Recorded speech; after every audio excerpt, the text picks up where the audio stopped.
and sign in with the chat box and tell us where you're watching from, and we will get started here in just a moment.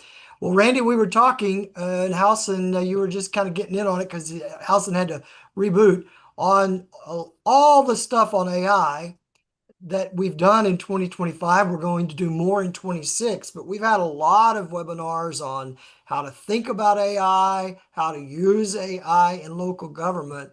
But Randy, this book is a little bit different. It takes a little different angle, and we're excited to have you talk about it. I'm looking forward to it. I'm looking forward to it. All So, right.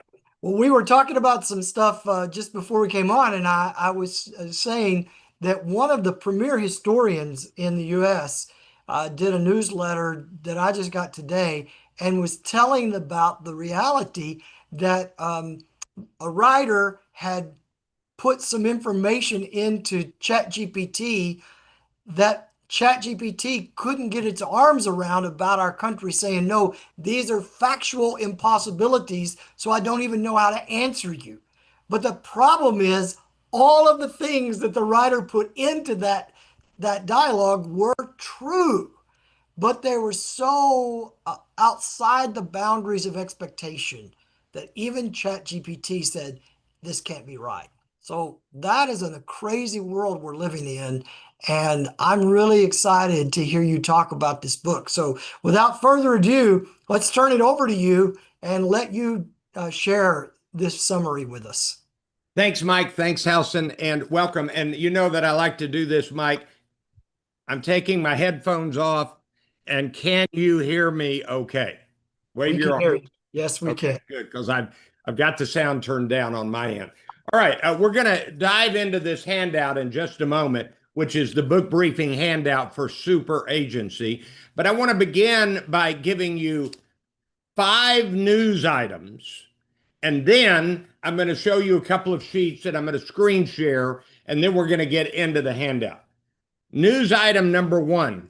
In the second week of November, I think it was, the number 1 song on the country music chart was entirely created, written, lyrics written, music written, fake human being put up there. It was an AI song from start to finish, number 1 in the country charts. And I think the second week of November.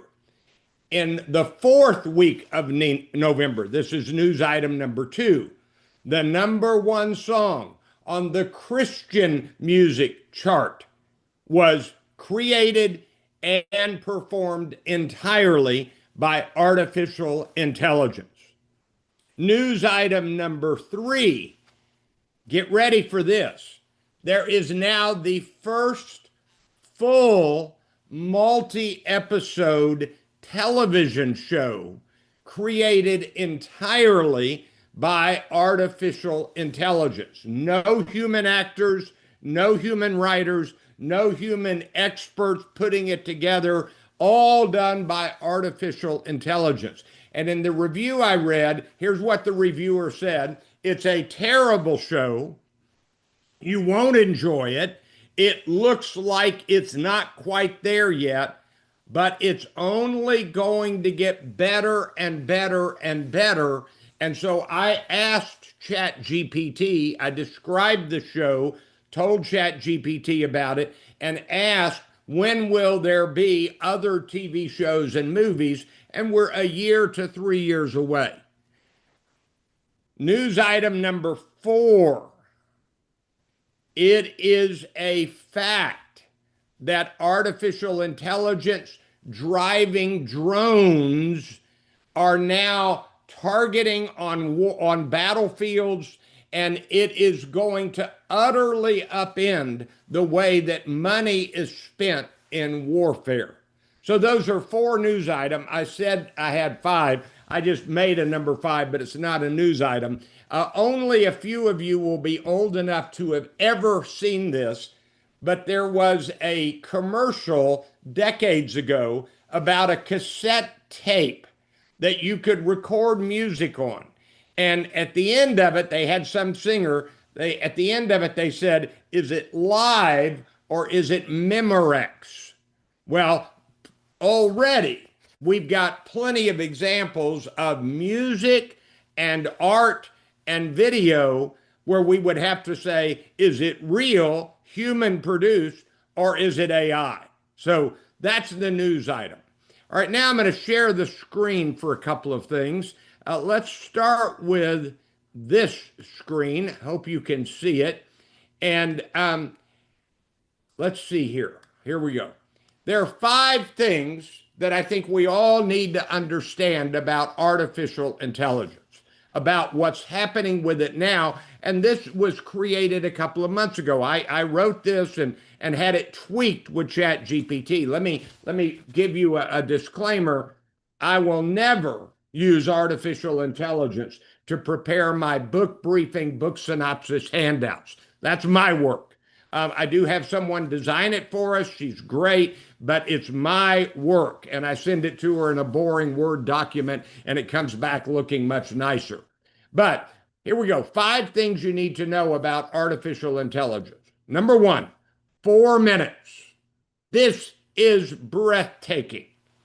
What once took weeks when they trained ChatGPT 3 on the very big computer system at NVIDIA, it took 4 minutes to fully train ChatGPT 3.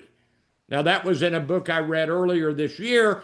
And by the way, the book, The Thinking Machine, on NVIDIA, just won the Business Book of the Year award from Financial Times of England. So 4 minutes. Number 2, trillions, not billions. Today's AI is trained on trillions of words. No amount a human could read in a lifetime. So train means, I mean, there's no way to describe it in human terms. Train means it gets it all into its system. It doesn't read it in a linear fashion like I do and you do, but it dumps it in, blends it together, dumps it in. It knows how to separate it and knows everything. ChatGPT, or the artificial intelligence platform. Number 3, it sees, hears, and talks. AI isn't just text anymore. It can write, draw, listen, speak, all in one system. Number 4, your new co-worker. From writing emails to coding software, AI is already a productivity engine for millions of workers. And all of the experts are saying that it's not just that AI will replace jobs, it will, but the people who don't know how to work with AI are going to be dinosaurs quickly. That you've got to be able to work with AI. In the book Co-Intelligence by Ethan Mollick, that book says in its 5 rules of how to use artificial intelligence, one of them is always invite AI to the table. So always check with AI. Number 5, faster than you think. AI doesn't crawl forward, it leaps. The AI of today will look small compared to what's coming next, and what's coming next is coming faster than ever. For decades, Moore's law, Moore of Intel, was that we can reduce the size of a transistor to half, reduce the overall cost to half in 12 to 18 months. Well, the latest AI statistic is it doubles in capability every 3 months and 4 days. That is 6 times faster than Moore's law. And so those are 5 things you need to know about AI. And I can put this sheet in the chat a little bit later. Now, the other sheet I want to show you, now I'm going to save the other sheet till later. Okay, so hold on. Now, I think we're ready to begin the actual book briefing. So I hope you've got your handout. I hope you've got a pen handy, ready to take notes. And so here we go. The first thing I want to point out is Superagency, What Could Possibly Go Right with Our AI Future is written by Reid Hoffman with a co-author. And so let's make sure we know who Reid Hoffman is. If you've ever heard of Netflix, the guy who launched Netflix is not Reid Hoffman. That's Reed Hastings. If you've ever been on LinkedIn, that's Reid Hoffman. So one of those two needs to change their first name. But Reid Hoffman is LinkedIn.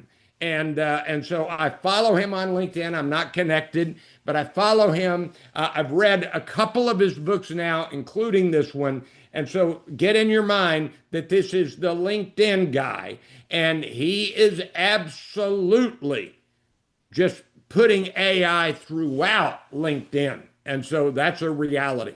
All right. Why is this book worth our time?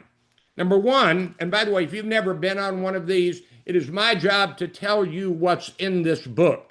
And I'll have a few of my observations interspersed with other things, and I end with my lessons and takeaways. But it is my job to let this book speak, and that's what I'm trying to do.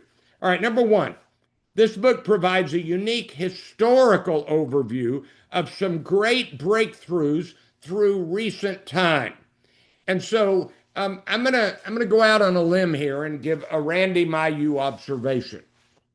There's a guy named Tyler Cowen, who wrote a book a number of years ago, 15 years ago, that said we have already picked all the low-hanging fruit, and that's why our innovation percentage levels have declined, and we are falling behind in innovation. And I think he was right then. And I think that artificial intelligence is jump starting that.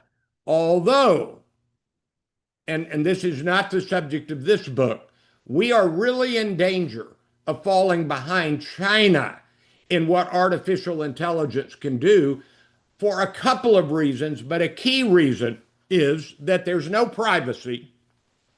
There are 1.3 billion people in China. They all have smartphones. And so consequently, there is unlimited data from which AI can learn in China. And so I think we're about to see some more breakthroughs coming more rapidly. Number two, this book argues for freedom, especially freedom from too much regulation as we let AI develop, as we help AI develop. So let me comment a minute about regulation.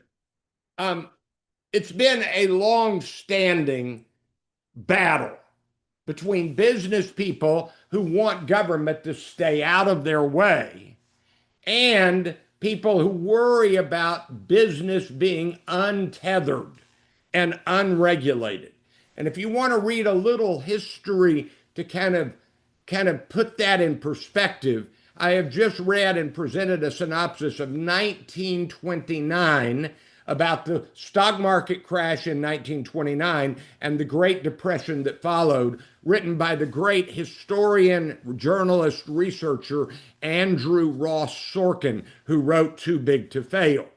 And my goodness, did a lack of regulation really help lead to the crash of 1929.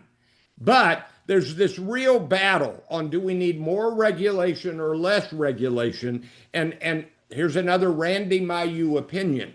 It almost doesn't matter, because there's no way for regulation to keep up with the pace of improvement and next step innovation that comes from AI. But Reid Hoffman wants far less regulation, wants much more freedom. And then number three, this book argues for the value of shared experience, shared use, and shared development of this new powerful technology. If you're working in an organization in a city and you have a way to use AI that's really helpful, if you are selfish, you'll keep that news secret and you won't tell people, and you'll get ahead faster, but your city will suffer.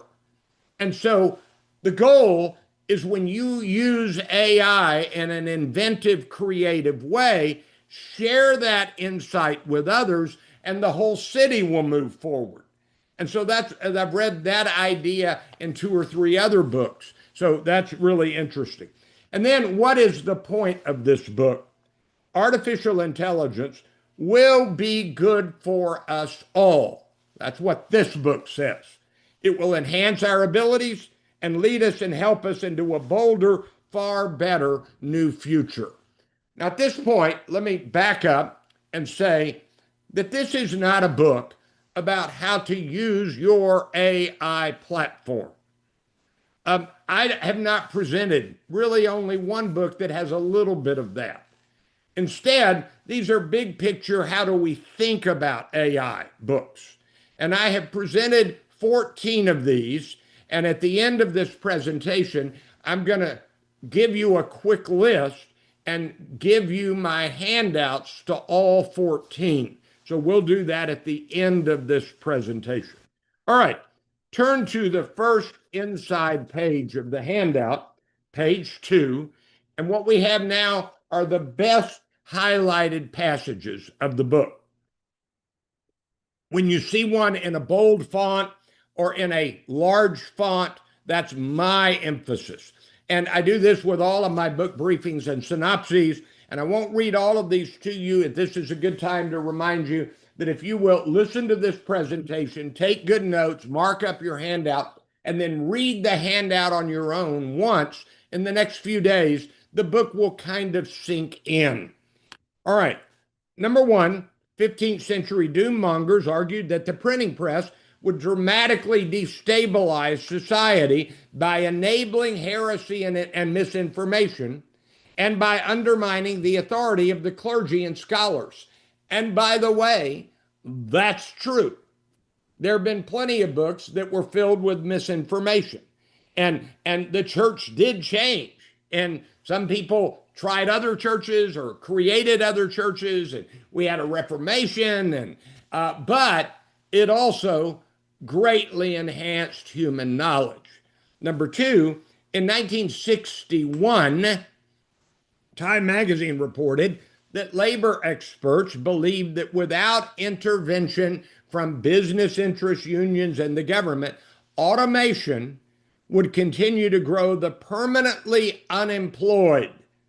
Well, today, U.S. unemployment rates are lower than they were in 1961.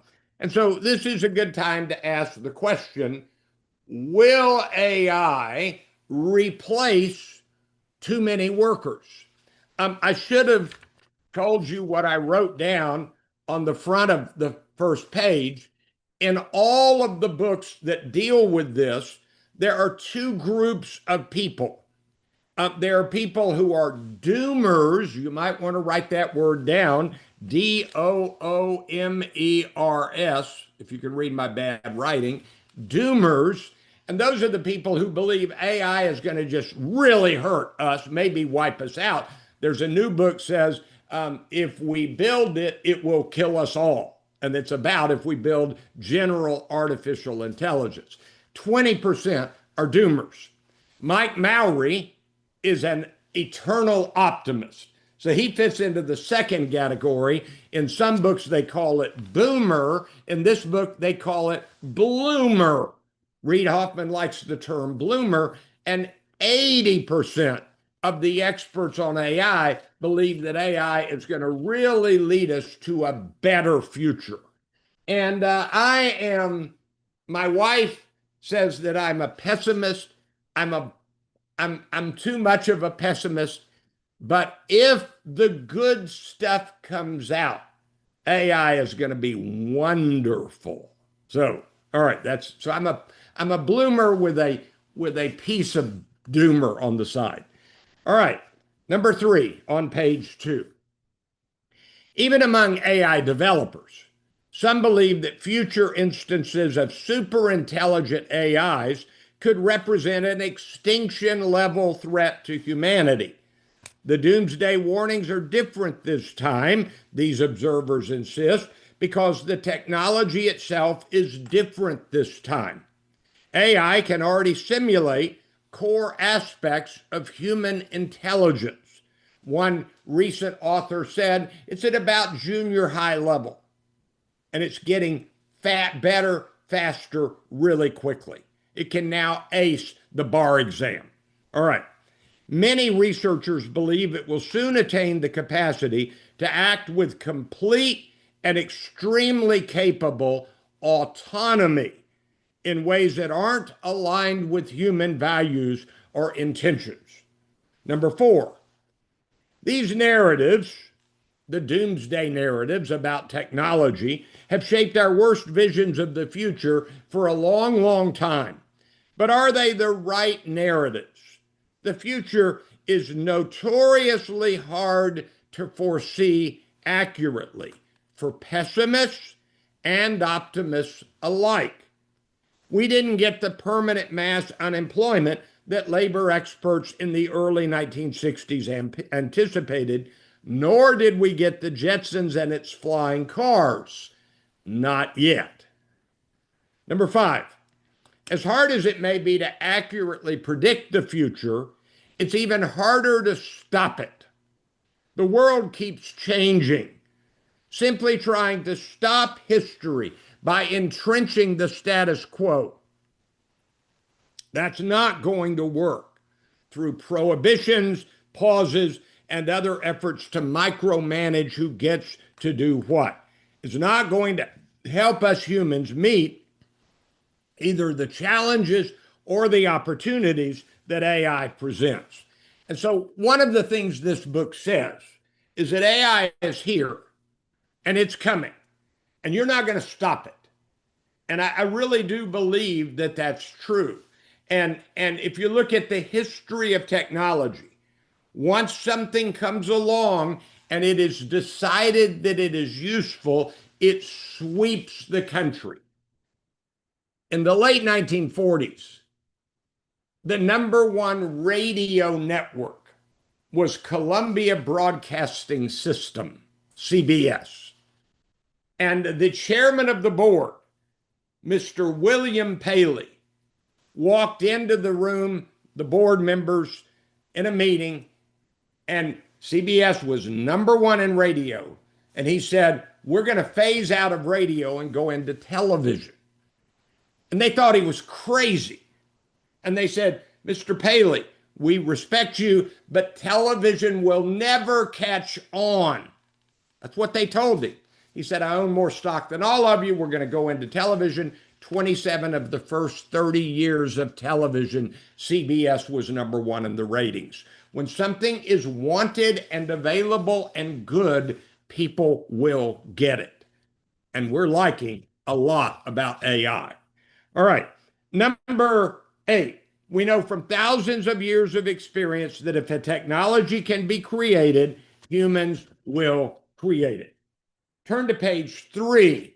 I'm already having to shorten this a little with the ones I've got checked to read, but look at number 17.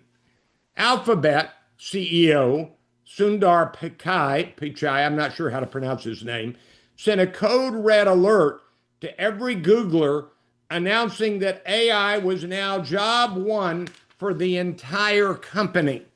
And if you've not seen the news, Sam Altman of ChatGPT, OpenAI, put out a memo last week to all of the employees of OpenAI saying, we are now behind Google Gemini. So this is a race. And I think that's really interesting that Google has jumped ahead now in its own admission of ChatGPT. Number 19, don't think that AI thinks like you do. Large language models, number 19, never know a fact or understand a concept in the way that we do.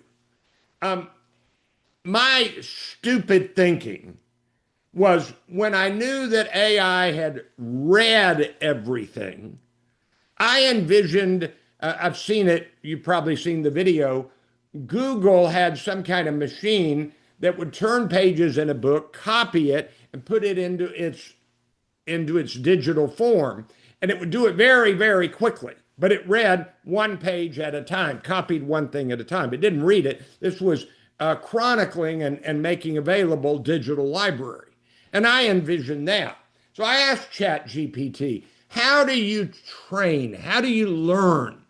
And she, my wife calls her ChatGPT, described how, imagine a gigantic blender. You throw everything that's ever been written, painted, video into the blender, hit the blender button, it churns it for about a couple of minutes, and then I've got it all. And even though it's all mixed up, I know how to put it together. That's a metaphor. I don't know if it's helpful to you. It helped me. All right. Number 21. As of yet, LLMs, large language models, have no real capacity for common sense reasoning, no lived experience, and no grounded model of the world. They're always just predicting the next token in a sequence based on patterns they've learned from their training data. But this book is already a few months old. And I've read that it's no longer guessing the next word, but it now gives the next phrase and the next sentence. It's able to expand what it can do. All right, page 4. Number 25. As AI systems evolve, their capacity for self-directed learning, problem solving, and executing complex series of tasks without constant human oversight is increasing. It's going to think on its own. That's the idea. All right. Number 26. What if through over reliance on machine agency and capabilities, our own skills and agency atrophy over time? This is whopping. If you read a 3-minute book summary, it can have the right content. It can tell you what's important in the book. But the act of reading a 3-minute summary, that means you immediately go to the next thing you do and the next thing you do, and you don't let it sink in. You're not spending enough time to let it sink in. There's a quote from Ezra Klein. He co-authored Abundance. And Ezra Klein says, when you take the hours it takes to read a book, your mind focuses in a longer term way. And so if we listen to books half-heartedly while you're working out, if you read a 3-minute summary, it's not the same as a deep dive in the book. I have tried, I don't know that I succeed, in my briefings and synopses to provide the feel and maybe enough of the content that you almost have a deep dive into the book with me. And that's what we're after. That's what we're after. Okay. I'm going to let you read the rest of these on your own because I want to get to other stuff. But look at number 65 on page 7. 65 on page 7. When you are interacting with a large language model, it's useful to provide as many coordinates as you can. What are you seeking to learn? I want to understand the basics of quantum computing. Is there a specific goal or intent behind that request? I'm preparing for a job interview at a tech company. What details about you might help the LLM tailor a response? I have a background in classical physics, but no experience with quantum mechanics. This is not news to you, but the better you are at writing good prompts, the better the AI output will be for you. So, and the longer you stick with one platform, I have found this with ChatGPT. ChatGPT knows who I am, knows what I do, knows partly how I think. And so the interactions are more tailored for me and really useful and helpful. Okay, turn to page 8. These are the thesis quotes of the book. Granted, it's easy to be an optimist if your time horizons are long, and mine are, says the author. In fact, I believe that we're still in the very early stages of this new phase of human discovery and growth. I absolutely believe that. We are basically using AI, the whole LLM model, that's less than 3 years old. And the first two versions of ChatGPT were nothing. It began to take off with ChatGPT 3. We're on 5 now. Something else is coming quickly. So drop down to the third one on this page. We've talked a lot about in this book about the virtues of permissionless innovation, iterative deployment, and the benefit of tolerating some degree of intelligent risk in pursuit of progress, instead of demanding zero uncertainty before introducing new technologies that will change how the world works. Let me give you a real world example. The city of Dallas, like San Francisco and Austin, is beginning to get more and more serious about allowing Waymo, the self-driving taxi, to function within certain boundaries in Dallas. And every time Waymo has a problem, somebody puts it on the news. Oh, here are two Waymo cars that hit each other. That happened, I think, in San Francisco about 3 days ago. But the data is now enough that we have learned that every time self-driving cars make a mistake, it learns. And the data is now clear that already where self-driving cars are used, it is safer than human-driven cars. And I believe that because I'm a driver and I'm a human. And I know the ways that I almost get distracted by a billboard, by the radio, by other things. So this is an important comment that it's iterative, it gets better quickly. So there you go. Look down, see, fourth from the bottom. If you haven't guessed already, the author says, I place myself in the bloomer camp. I built my career on the principles of network feedback loops and learning from and making improvements based on real world usage.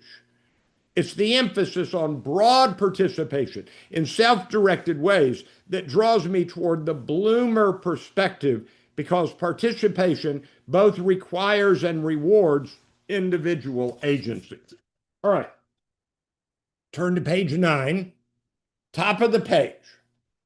This is the part of my handout where I pull out things from the book, lessons, principles, points. And so I'm trying to give you the highlights of what the book really focuses on. Top of the page, let's start here. We really don't know. We really don't know what AI can already do and what it will ultimately do. We don't know. And if you're older, like I am, you have trouble experimenting the way a 19-year-old does. And their experiments are going to lead to things that AI does that nobody else knows it does. I mean, that's really fascinating to think about. Now, what do we mean? The name of the book is Superagency. And there's a lot of talk about building AI agents. And the idea of an agent is it will do stuff on its own without you having to give it specific direction. So it can tackle a job and get it done for you. So I'm going to read a little bit. Human agency is a fundamental concept in philosophy, sociology, and psychology. It holds that you, as an individual, have the capacity to make your own choices, act independently, and thus exert influence over your life. AI, I'm in the second bullet point now, isn't just a way to manufacture and distribute knowledge, as valuable as that is. It's not just the better search engine. Because an AI platform, has the capacity to be agentic itself, setting goals and taking actions on its own to achieve them. You can leverage learning a new language or practicing mindfulness skills. In others, such as optimizing your home's energy consumption based on real-time energy prices and weather forecasts, you might prefer to let an AI handle that by itself. Either way, the AI is increasing your agency because it's helping you take actions designed to lead to outcomes you desire. And we're going to see more and more AI taking over work we do. All right, from Chat GPT, this is not from the book. I wanted a more precise definition. Agency refers to an individual's capacity to make choices and take actions that influence their life and environment. It's about the power to decide and act upon those decisions. I decide, I act. Superagency represents an elevated form of agency achieved through the integration of AI into our daily lives. This concept envisions AI as a tool that amplifies human abilities, enabling us to accomplish more than we could independently. For AI, for instance, AI can assist in personalizing education, expediting medical research, and simplifying complex decision-making processes, therefore enhancing our overall productivity and problem-solving capabilities. Now, there are at least 4 constituencies that have been informing the discourse: the doomers, the gloomers, the zoomers, and the bloomers. Doomers, it's going to kill us all. Gloomers are both highly critical of AI and highly critical of doomers. In general, gloomers favor a prohibitive top-down approach where development and deployment should be closely monitored and controlled, heavily regulated. Zoomers argue that the productivity gains and innovation AI will create will far exceed any negative impact it produces. They're skeptical of the idea of precautionary regulation. And then there are the bloomers, and they pursue mass engagement. They want everything done because they believe this will happen. So look at the last bullet point on page 9. Zoomers demand the freedom to innovate. Gloomers advocate for pauses, prohibition, and top-down licensing regimes. Bloomers believe the freedom to innovate and the obligation to regulate are both important, and we must strike the right balance. In part, this means recognizing that people have widely divergent views of AI and that our primary goal should be the pursuit of broad consensus and trust. We're trying to figure this out as we go. What's the old line? We're trying to build a parachute on the way down. All right, turn to page 10. This is something. Ponder this. We know nothing. Humanity has already reached the point where we're producing more information than we can effectively make use of on our own. The average U.S. inhabitant was already only consuming 0.004% of the available information each day in 1980. And today, I'm going to read this sentence, in the time it takes you to read this sentence, the world now produces enough data and information to fill 23 billion ebooks while we read that sentence. That's all of the AI paragraphs, all of the AI videos, all of the books, all of the articles. It's really true that we statistically know nothing. That's fascinating. The amount of information that the world was producing that was actually consumed was, look at this, asymptoting towards zero. Holy mackerel.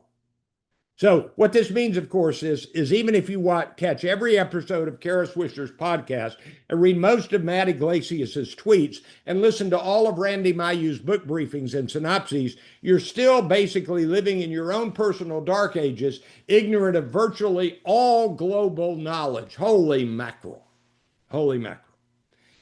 Well, I've got to move quickly. Beware of solutionism. Is it time to welcome our AI therapist? I'll let you read that on your own, but know this much. There will be AI therapists, and we're going to have enough mental illness, possibly because of the jobs lost, that everybody, not everybody, but a lot more people are going to need a therapist. What will AI do for us?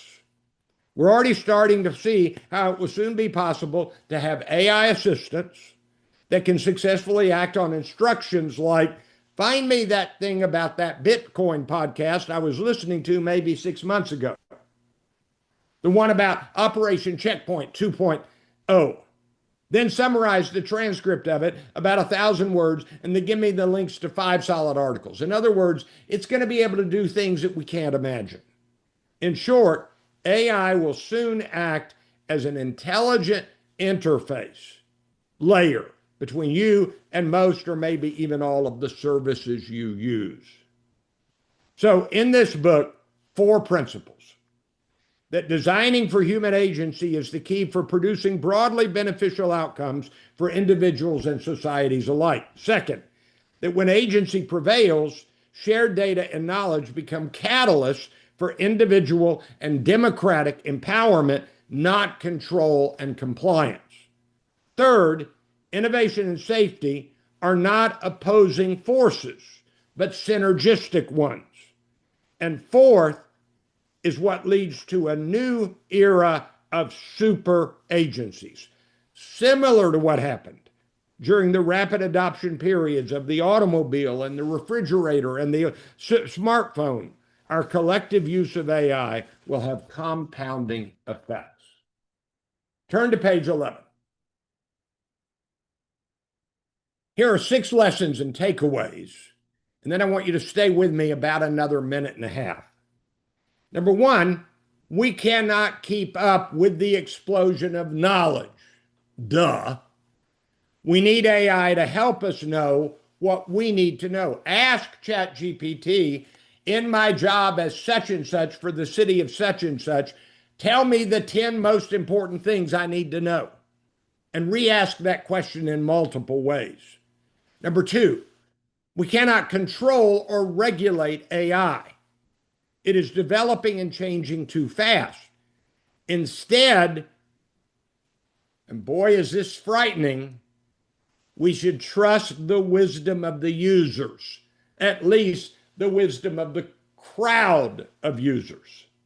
Number 3, we can anticipate incredible, useful, life-changing breakthroughs enabled by AI. Number 4, we cannot anticipate or predict what all AI will do. It will do more than any of us can imagine. Number 5, we will fall very far behind very fast if we do not learn to work with AI personally. And our company, our city, will be left behind if we're slow to embrace AI. And number 6, a warning, maybe the bad actors who use AI will be worse than we can imagine. That's the book briefing, Superagency, What Could Possibly Go Right, with our AI future. Don't leave yet. Mike, I'll turn it over to you in just a minute. I'm going to put this in the chat, and it is three tiers of learning about AI, and these are books on each of them: foundational core learning, strategic learning, geopolitics, economics, and governance, and supplementary. And I've got multiple books listed, and all of the handouts that I've prepared for these books will be in the chat in about 30 seconds. So, Mike, I'm turning it over to you, back to you. I'll stop sharing the screen. Okay, well, thank you, Randy, number one, for such a generous offering you're giving to everyone that's on the webinar. I hope you know what an incredible amount of knowledge and work that represents everyone. And so thank you, Randy, for that, as well as this briefing. I want to go to Halson and ask you, Halson, okay, are you a Zoomer, a Doomer, a Bloomer? And what are your other takeaways from this? Awesome. Thanks, Mike. Yeah, I love those kind of constituencies as shared language. We're kind of making sense of who are we in the story of AI. And I used to be a gloomer, I think, but as I've kind of matured in my understanding, I think I'm more a bloomer now. I really appreciate the balance, right, of innovation as well as regulation. And I think part of that what stood out to me was the emphasis on human agency. Like that is, I'm very upfront about that. That's why I do a lot of what I do. That's It's right. all about expanding a sense of human agency. And I think books like this are really important from a futurist perspective in terms of having a positive image of the future, right? So if we can only imagine the negative, then that's what we're going to get, right? And so I think this is a great start in terms of working towards designing for human agency. I think there's some areas, so one for the audience, I would think, really consider where you are on that spectrum. And I hesitate to say this, but it seems like what are the implications of being a gloomer, right? Or implications of being a doomer? Like it seems like being a bloomer and balancing both, the best of both worlds, is a pretty healthy place to be. I would also, I also wonder just about we're starting to recognize designing for human agency as the goal. And I struggle to see like the way we get there has to be around designing for human agency as well. And so I think a lot of the gloomer, doomer perspective is seeing that the way we're getting to this point of AI is really not reflecting that human agency piece, Hmm. right? Like companies using AI for dynamic pricing, right? Changing pricing in order to see where can they get the most money, or data centers that are raising electricity costs for residents, right? Without necessarily seeing the economic benefits. Where's their agency in this, Hmm. right? And so I think I'm skeptical, I guess, still of, if we get to this point, this future where AI can really help everyone, can we realistically just flip a switch and just not really listen to everyone? And okay, we got there, we got to the developed AI. Well, now we'll share the benefits, right? It seems like the journey to a future where AI benefits everyone has to start benefiting everyone throughout the journey, not just when we get there,